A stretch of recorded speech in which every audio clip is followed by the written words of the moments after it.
5 லட்ச ரூபா சம்பாதிக்கிறவனும் தூங்காம திடுறான், 50 ரூபா சம்பாதிக்கிறவனும் சந்தோஷமா திடுறான். இது எதில் இருக்கு? மனம். இதில் தான் எல்லா வகையான விஷயங்கள் இருக்குது. அப்போ இந்த நோய்க்கு விடிவு, அதான் முக்கியமான வார்த்தை.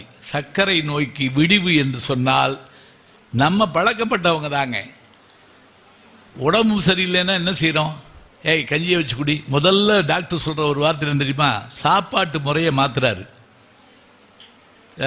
காரம் சாப்பிடாதீங்க, அல்சராக இருக்குது, உணவில் தானே வர்றாரு. காரம் சாப்பிடாதீங்க, கஞ்சி குடிங்க, அது பண்ணுங்க இது பண்ணுங்க அப்படின்னு சொல்கிறாங்க. அப்போ உணவு என்று வருகின்ற போது கலப்பட உணவு எடுக்க வேண்டாங்க, அது உண்மைதான். ஆனாலும் கூட நாம் நம்முடைய கட்டுப்பாட்டுக்குள் வீட்டு சாப்பாடு சாப்பிடுகிற போது அந்த ரசம் வச்சு கொடுக்குறப்ப மிளகு ரச்சம் வச்சு கொடு, வாய் புண்ணா இருக்கு, மிளகு தக்காளி வச்சு, இந்த உணவு மூலமே சரி பண்ண முடியுங்க. நீராகாரம் சாப்பிடு, இந்த வெள்ளைக்காரன் சொன்னால் ஒத்துக்கிடுவோம், நம்மளாம் செய்ய மாட்டோம். எதாக இருந்தாலும் வெளிநாட்டுக்காரங்க தான் சொல்லணும். அதனால தான் நம்ம என்ன பண்ணுறோம், உள்ளூர் நாய் வளர்க்க மாட்டோம். பார்த்துருக்கீங்களா? பூரா வெளிநாட்டு நாய் தான். ஒரு வீட்டுக்கு போயிருந்தேன், உருண்டே ஒரு நாய் வச்சுருந்தாங்க.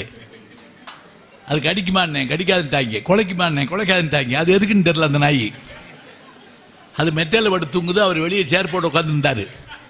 ஏன் நீங்கள் இங்கே உட்காந்துருக்கீங்கன்னே, 1 லட்ச ரூபா போட்டு வாங்கின நாய் எவ்வளோ தூக்கிட்டு போயிடுவாங்க. நாயை வெளியே கட்டி போட்டு நம்ம படுத்துருந்த காலை மாறி போய் நாயை படுக்க வச்சு நம்ம காவை காத்துக்கிட்டோம்னா நிலப்ப மாறி போச்சுன்னு தானே அர்த்தம்.